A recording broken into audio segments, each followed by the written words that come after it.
Luis. San Luis es Merlo y el resto no. Pero a mí que me gusta. Bueno, vos que conocés todo.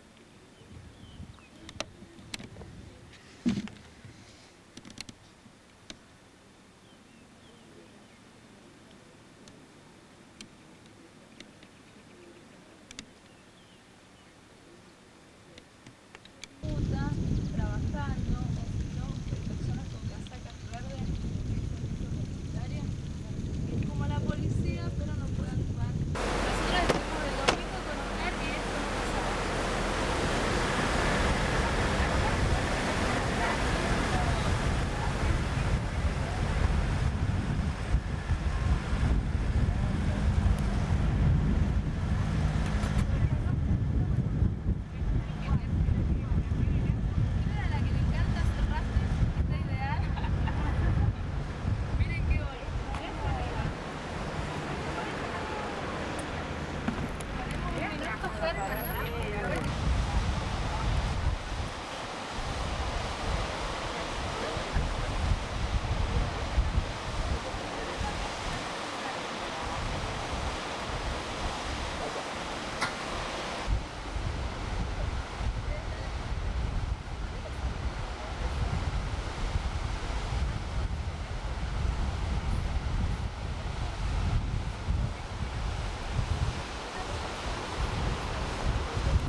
Acá me dice por el aire, no, abran las ventanillas para que tenga un aire puro. Vamos, vamos hacia una zona de pistas.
Todo esto amarillo que se ve es todo por la oxidación de la ciudad.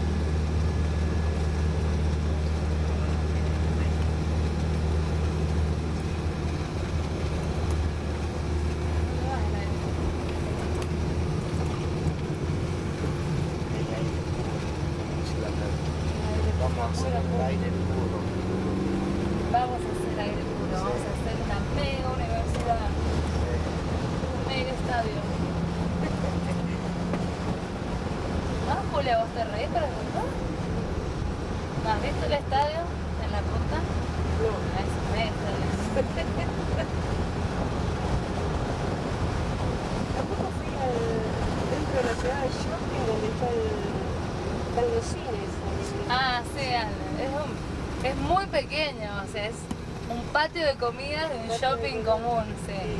Sí, el shopping acá tiene 7 salas de cine, así, patio de comida y 2 o 3 negocios.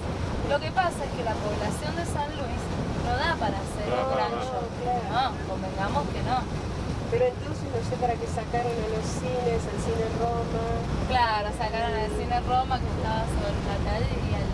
En San Luis. En San Luis. Había, sí, había... el Roma estaba acá y 2 creo que había, ¿no? 2 salas de cine.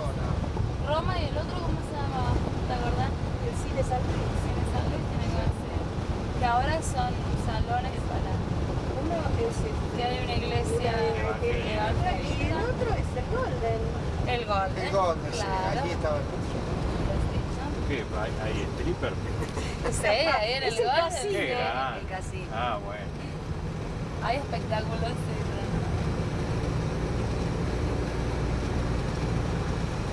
No, hay Bueno, revistas. eso. Está la revista de San Luis.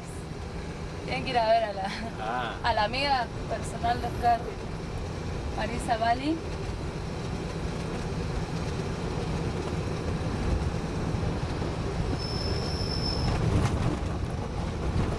sí, bueno, vos me parece que no ganás mucho con el cambio de Gino Reni si vos se fueras también. No, gracias. Fíjense, esto Lavadero es, automático. es el lavadero automático de la empresa Dazo. Ahí nosotros ahorramos, aunque ustedes no lo crean. Hay 3, quedan 2 más.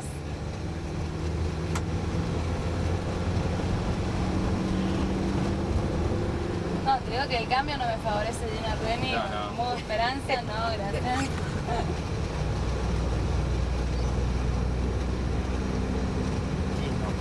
No. Estás esperando a Richard Gere. Sí, yo estoy esperando que mi compañera Daphne dijo vamos a ir juntas a buscarlo y yo ya me emocioné. Claro. Me preparo para ir a buscar a Richard Gere.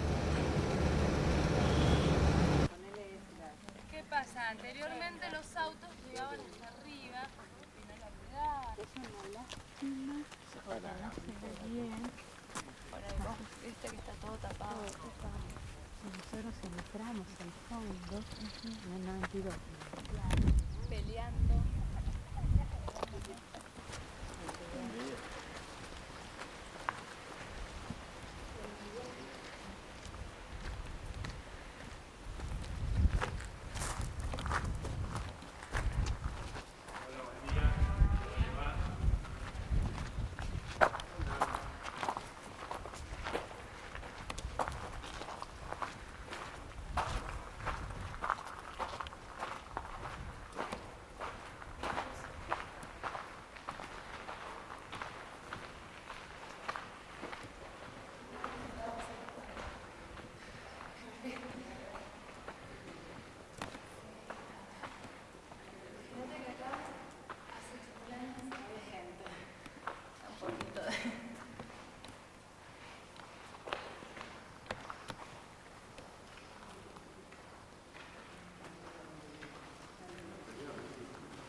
Bueno, donde nosotros estamos en este momento, imagínense que fue el refugio de muchas personas desde hace 8.000 a 10.000 años atrás hasta hace muy poco, cuando los criollos o los vaquianos de la zona utilizaban esta gruta como refugio de los cambios climáticos o bien para realizar sus fiestas de casamientos, de cumpleaños dentro de la gruta antes que se declarara patrimonio para la humanidad.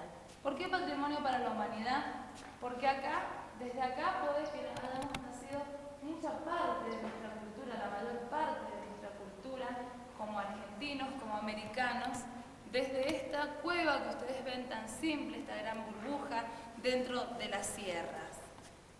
Ustedes se imaginen, como yo les comentaba en el viaje, que todo esto era un gran supermercado donde habían guanacos, donde habían vacas, y el aborigen que salía a cazar, pero de una forma muy organizada, no como lo hizo el español una vez que llegó, que quedaron la mayoría de los animales en extinción. El aborigen era muy organizado. La mujer se quedaba con los niños dentro de la gruta de Intihuasi, moliendo la famosa semilla de algarroba, preparando paltay o arrope, que era una bebida que utilizaba el aborigen, y el aborigen salía a cazar por tandas y trataba de cazar animales que fueran de la zona y que hubiera en abundancia para no terminar con los animales, mucho más inteligentes que cuando llegó el hombre español a esta zona. Detrás mío, todo esto que ustedes ven cubierto de verde, habían todas pinturas rupestres, que en el año 1975, debido al sismo que se produce en la ciudad de San Juan, ustedes tienen que haber sentido muy fuerte, se quebró, llegó hasta acá, repercutió, y se quebró la parte de atrás del cerro Intihuasi, y escuchen, si hacemos silencio, cómo filtra el agua. De ahí te lo Y ahora que por ejemplo, esa flecha sí se va gastando. Se va gastando, pero estaban los dibujos de los animales, de la flecha como las herramientas que usaban ellos. exactamente. Eran muy... Todo esto está cubierto. Qué pena, sí. Pasa que el gobierno ni nadie se hizo cargo de esto. Los autos llegaban hasta acá arriba, habían casamientos y fiestas dentro de esto. Se empezaron a llevar parte, empezaron a romper parte de la gruta, sin saber, bueno, hasta que vino los chicos que están abajo, que ahora les van a comentar, y empezaron a mover para que esto, sin ninguna ayuda de nadie, hasta hoy en día viven de lo que nosotros les damos, colaboramos con una moneda y demás, el gobierno tampoco no aporta. ¿Y eso sabes por qué? Porque no es una mega cueva. Claro, si fuera una mega cueva, pero esto, yo como les digo siempre, imagínense que tienen a sus alrededores 8.000 años de historia y de cultura.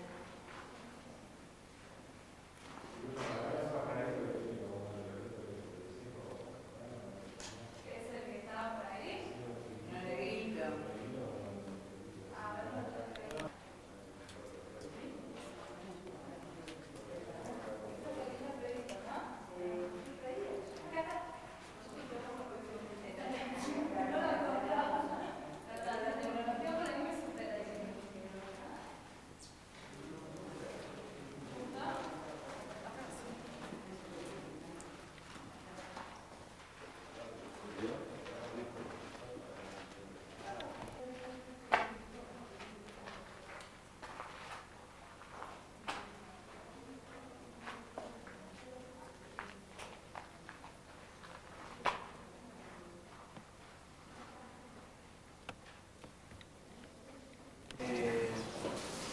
Si querés una excursión, que es una visita guiada en la gruta, o podés ir a ver pinturas.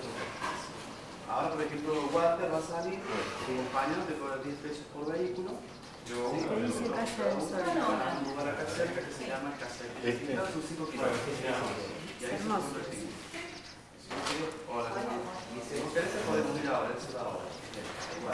Y después adentro podés hacer la visita guiada, que es una visita que yo hago como guía, bien explicativo, ¿no? de la arqueología de la gruta, la excavación y todo eso. Después hacemos una muestra. Cualquier cosa andás con Walter y después. Listo.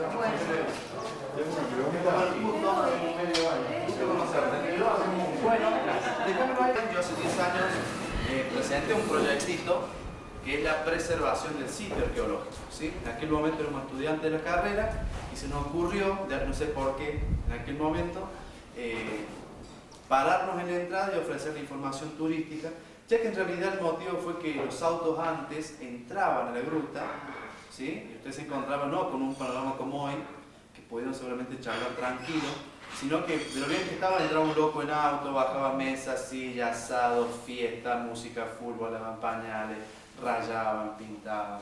Entonces, un poco el motivo seguramente fue ese, ¿no? Entonces, poco en lugares, por ejemplo, la creación de muñecos de cera, que no son cosas muy alocadas. Y estamos gestionando, bueno, yo, a través de un proyecto que he presentado al gobierno, la posibilidad de recuperar los restos que llevó Red González, que sacó en el año 1951, que lleva a cabo el arqueólogo. O sea, no es que todo el mundo trabajaba con pico y pala, sino que en Intihuasi es la primera excavación a través de cuadrículas. ¿Se han visto las?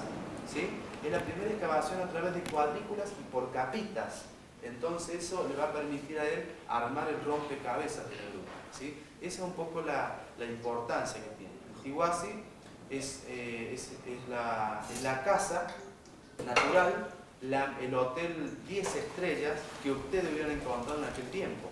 No había Buenos Aires, San Luis, gas, luz, internet, celular, nada de nada. ¿Sí? Estaban ustedes en esa casa excepcional para el desarrollo de la vida, un poco más cerrada porque se abrió cuando se hizo ese camino, o sea que desde acá no se veía la gruta, y afuera todo un supermercado al aire libre, digo yo, compuesto por guanacos, venados, ñandúes, así, una fauna excepcional. Entonces el hombre vivió la gruta porque sin ver vaca, caballo, oveja, chivo, que es el animal europeo, ellos vivían ahí porque era refugio, era casa, vivienda, y después hacían la caza y la recolección en la zona.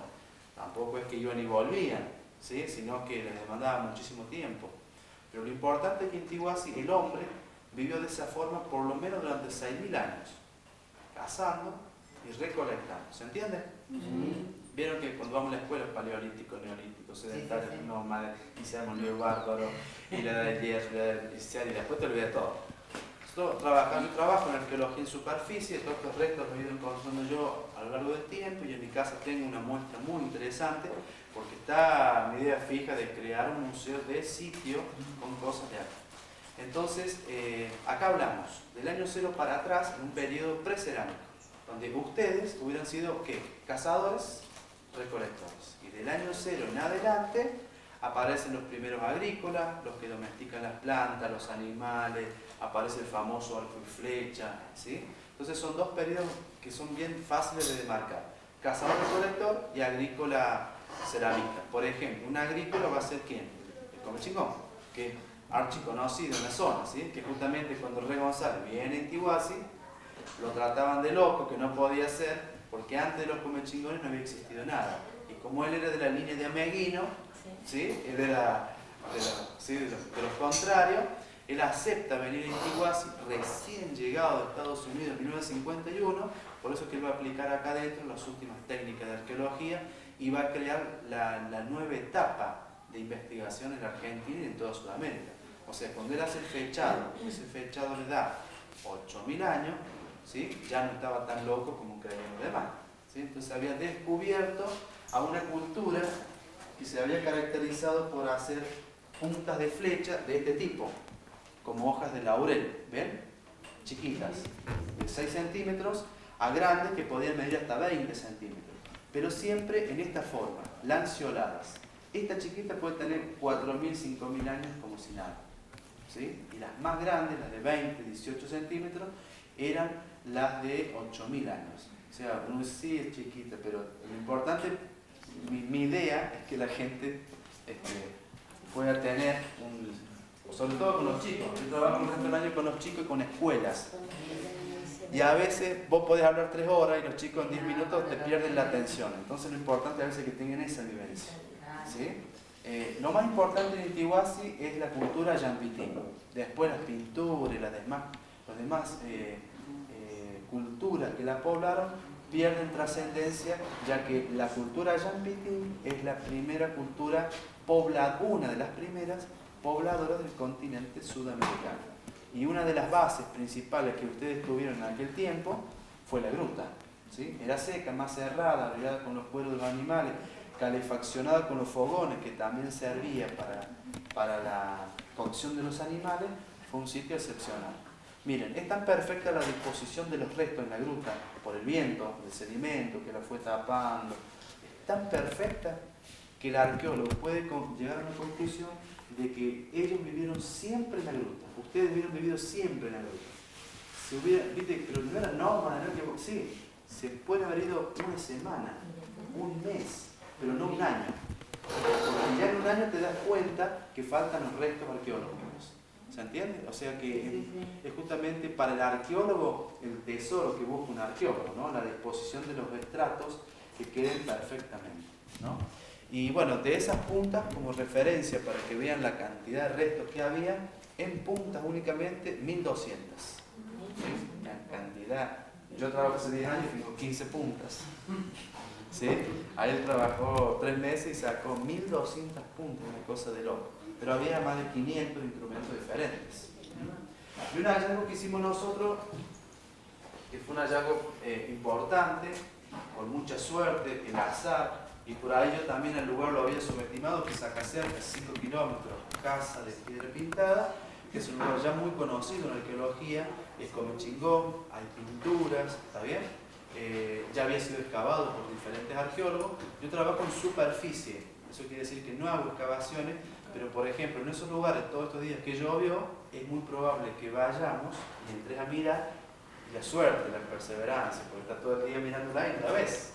¿Sí? Por ahí va un tac, mira unos puntitos, o una voladora o algo.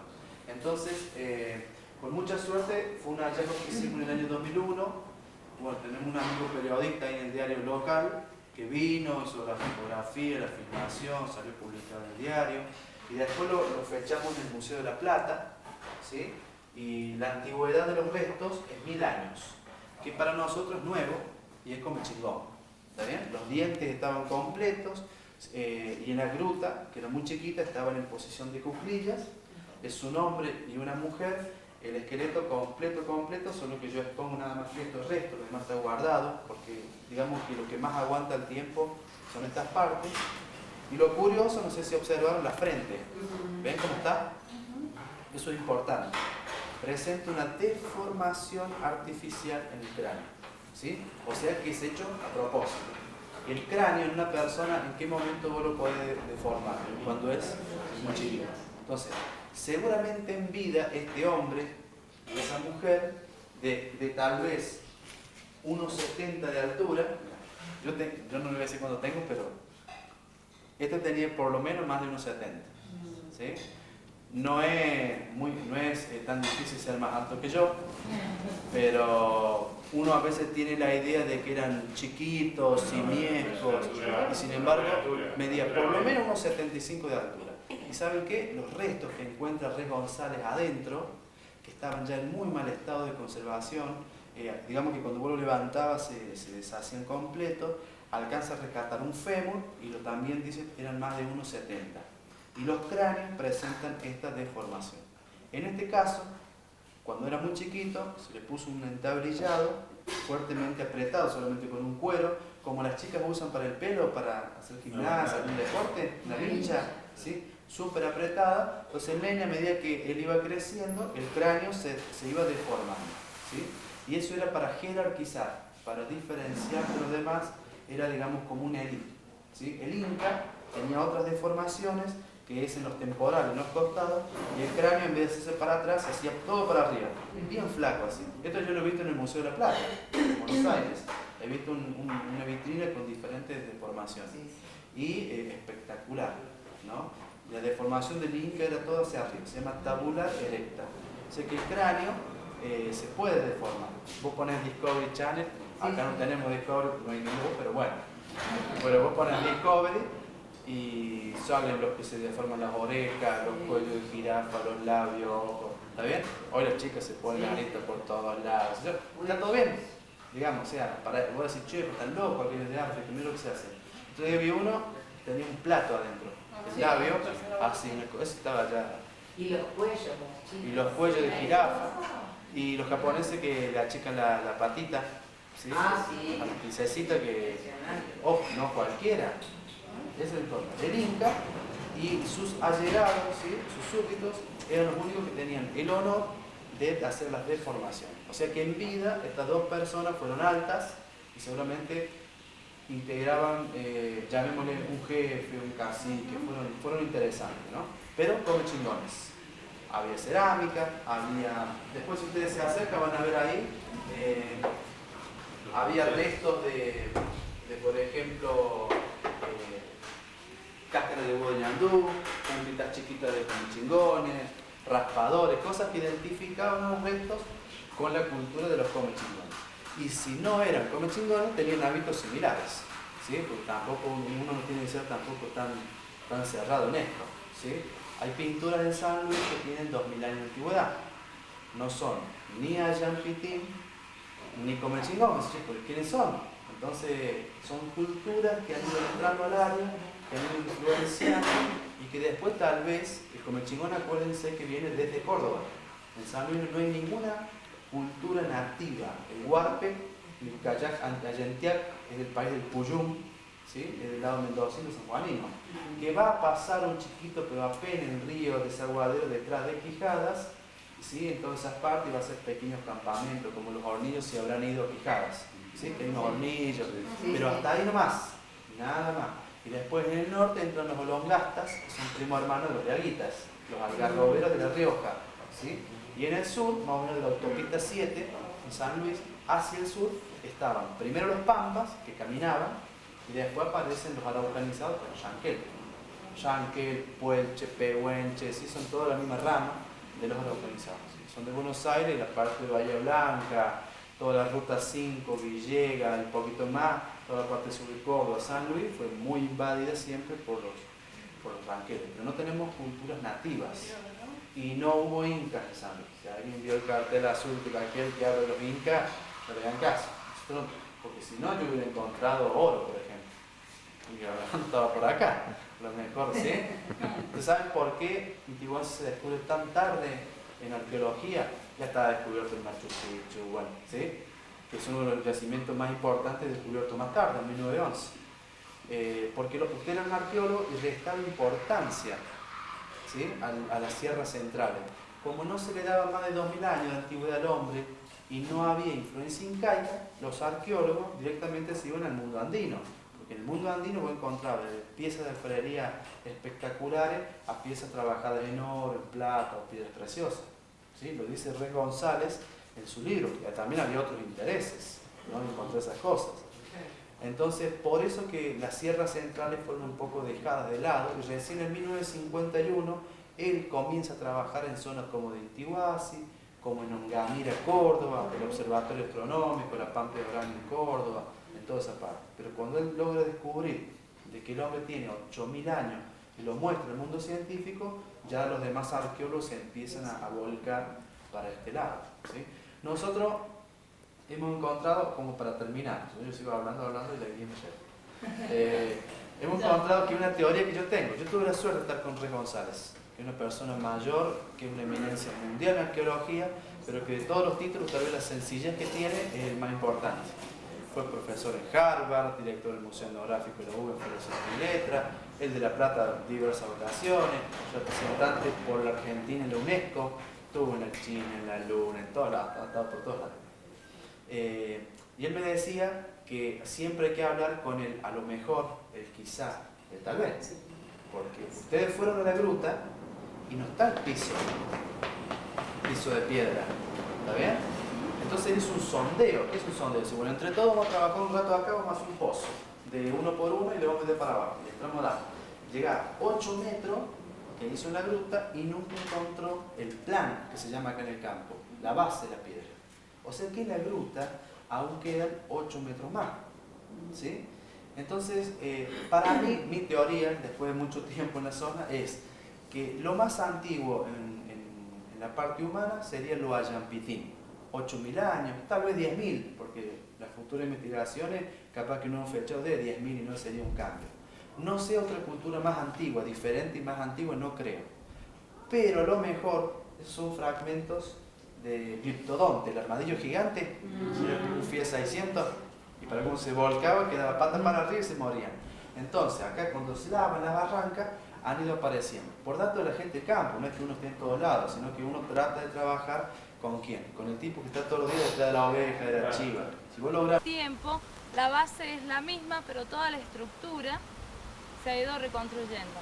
Tiene una característica que ustedes van a notar si tienen